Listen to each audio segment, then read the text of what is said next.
Nice one, cool dudes. You join me on day 3 of the Vectis Trail, a 74-mile walk around and about the Isle of Wight, designed by 2 ladies from the Ramblers. And yes, I'm back at Carisbrooke Castle, and today I'm doing about 14-15 miles all the way to Brading and visiting the most haunted places on the island, one of them being Carisbrooke Castle. I've read of 3 ghosts here, and most of them are around the moat area. There's a bloke in a leather jerkin who comes up and starts speaking to people and then walks off halfway through. There's a grey lady, there's always a different coloured lady ghost somewhere. And scariest of all, there's the story of a reaper who's been seen on the castle ramparts. Anyway, let's get going. Good luck everyone, especially me.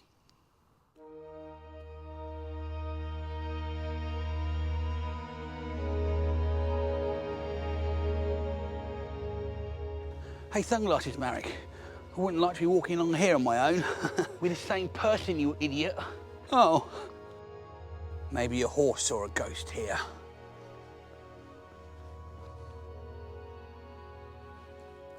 In this first part of the walk, cool dudes, we're heading towards St Olaves in Gatcombe, which is the setting for possibly, well definitely, my favourite Isle of Wight myth. In St Olaves Church, there's an effigy of a 14th century crusader called Sir Edward Este, and he travelled to the Crusades in Syria to fight, and his mistress, a woman called Lucy Lightfoot, waited for him in Cyprus. But unfortunately, Sir Edward sustained such bad head injuries in the fighting that he completely forgot about her and died. That's just part 1 of the story. In the 1830s, there was a girl who became infatuated with the effigy of Sir Edward Este in the church, and she visited it every single day. Anyway, one day there was a huge thunderstorm and a solar eclipse, and after the solar eclipse had passed, the girl went missing. But what was the girl's name? It was Lucy Lightfoot, exactly the same as Sir Edward Este's mistress in the story. They say it is perhaps the first instance of time travel, and Lucy went back in the solar eclipse to meet her love back in the 14th century. Pretty incredible.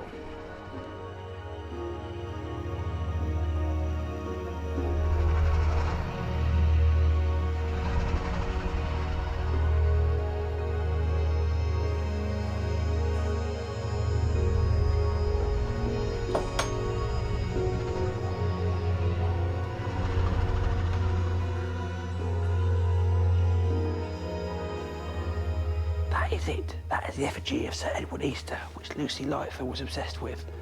And this is where she disappeared. But the sad news is, cool dudes, is that Reverend James Evans admitted that he made the story up in the 1960s. But maybe he was just covering up because it was getting too much attention, and he was a time traveller himself.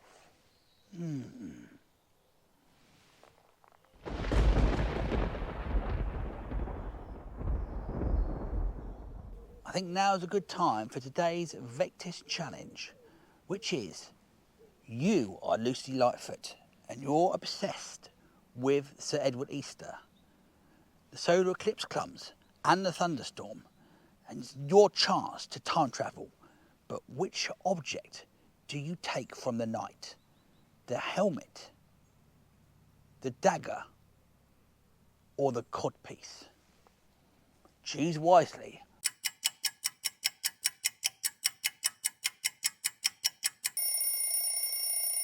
What did you go for?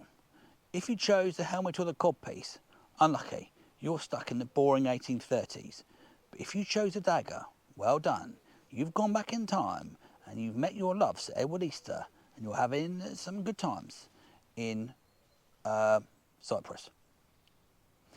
Also, when Lucy Lightfoot went missing, the story was told that they found the misery cord, which is the dagger that knights have, well, basically to kill themselves if they're injured. That was found shattered on the floor in the church, and the stone called the Cherubberal Stone or something had gone missing from the back of it. That is the story.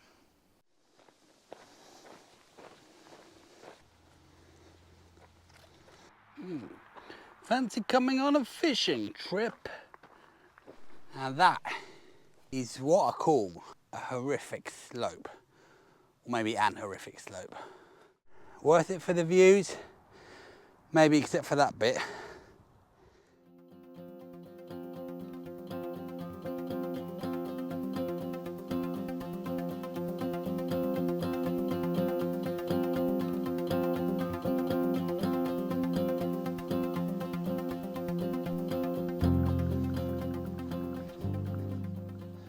I've done this bit before, about 2 years ago, and I got lost then. And this time I had the exact points mapped into my app on my phone and my watch. And even then it's difficult to find. Thumbs down to Newport Golf Club for making minimal effort, for making it obvious for walkers. It's really poor. But on a happy note, I've remembered a really good time travelling story.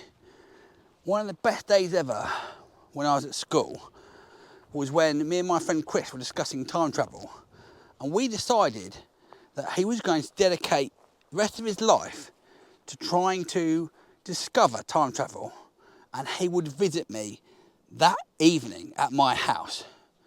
And although I didn't think it would happen, there was a 0.01% of me that was genuinely excited that Chris was going to knock on my door from the future. But obviously he didn't. And then the next day school was just pretty normal. But realistically, he didn't start dedicating his life to time travel the next day because he knew he hadn't visited me the night before. So maybe that's why it didn't work. I don't understand, I'm getting myself into one of these time loop headaches. Since St Olaves, this walk has been hugely underwhelming. So I've been reminiscing about my days at school and the stupid ideas we had. Another one was that me and my friend Lee decided that we were going to paint Culver Monument pink so it resembled a massive phallic symbol.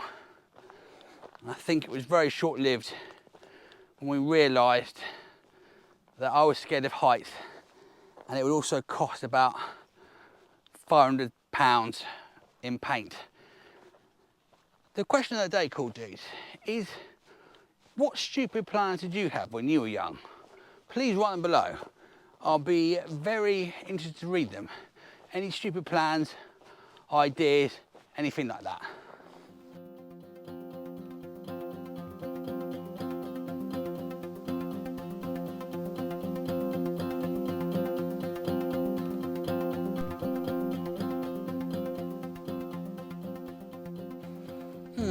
A nice lunch stop off, cool dude. And at Arreton Barnes, there's lots of art and craft stalls, which are worth looking at. And I got this to add to the prize draw. Pretty nice. Oh, I'm way behind schedule now, but back there is also Arreton Manor, which I didn't visit, but it has an incredible ghost story. It's one of the most haunted places in the island, and the best ghost story about it is the one where a man called Barnaby Lee owned the manor, and his son wanted to inherit it off him, so he smothered his own father. But just as he finished, he turned around and he saw his sister Annabelle watching him. In a panic, he picked her up and threw her out of a window to her death. From that day on, you could hear cries of Annabelle in certain rooms and her shouting for her mother. And also there's one spot in Arreton Manor which is permanently cold. I'm sure there are other Arreton Manor ghost stories. Please write them below.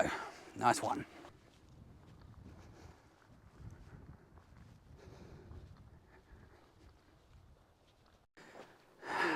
This walk seems to have a lot of needless going down hills and then back up them again, especially along this bit.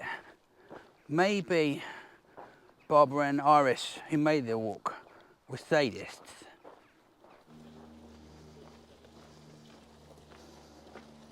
Hang on a minute.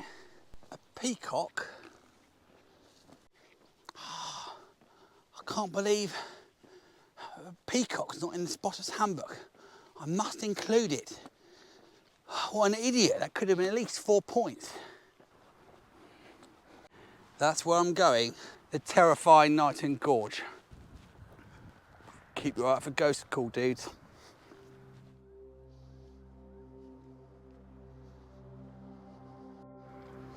And here it is, the most terrifying place on the Isle of Wight. The whole house is supposed to light up on New Year's Eve. Those sheep don't seem too scared though, which is a pretty good thing. Walking right alongside it now, cool dudes. Don't be scared. Are there any places that really give you the creeps? Why not write it down below? Approaching the final stage of the walk now, cool dudes. Not a classic by any means. I don't see any reason to do this unless you're doing the Vectis Trail. The final bit takes you over Eaglestone Copse and into Brading via Nunwell House. I'm going to finish on Brading Down before then, because the fear it takes you through, I've had my 2 worst cow incidents of being chased. So I'm just not going to go there. I'm going to finish on Brading Down, and then part 4, I'll walk up from Brading to cover the bit that I missed. All right?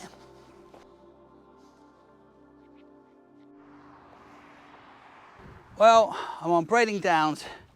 It has magnificent views. I'm about to finish, as my dad has kindly offered to pick me up. If you'd like to help me make more videos, and you're sick of me making Isle of Wight videos and you want me to go further afield, well, you can join the club. You can join on YouTube, go to the channel, click on membership and choose a tier.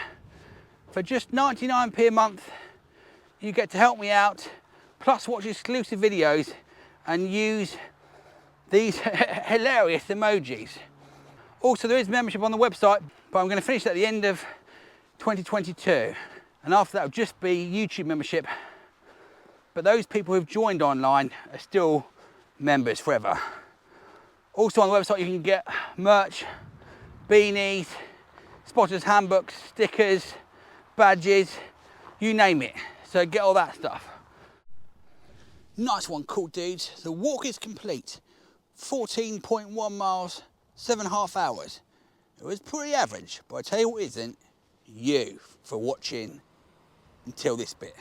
All right, prize draw coming up next. Oh yeah, one more thing. Stay cool. All right, see you later. Oh, look who it is. The ultimate cool dude. Give us a wave. There he is. Nice one.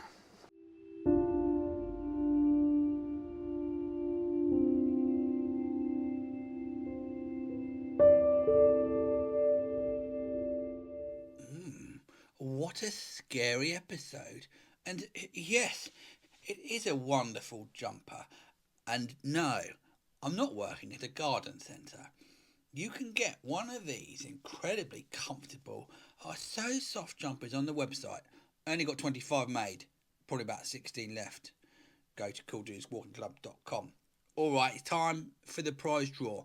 Before that, is there any merch that you would like me to make, that you would like to buy? Because I keep on getting stuff made that doesn't sell. Please write below what sort of things you might like. Maybe a mug or something. Yes. Alright then, let's go on with the prize draw. Currently there are 881 members on the website and 243 members on YouTube, making a total of 1,124 entries into the prize draw. This time the prize is that lovely Isle of Wight card and the usual stuff.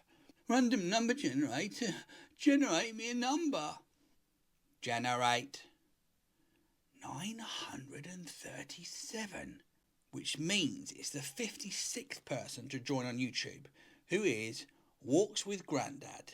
Nice one, Grandad. Don't eat all the strawberry laces at once. That is it. More Vectis Trail coming soon. Thanks for watching. Oh yeah, one more thing. Stay cool.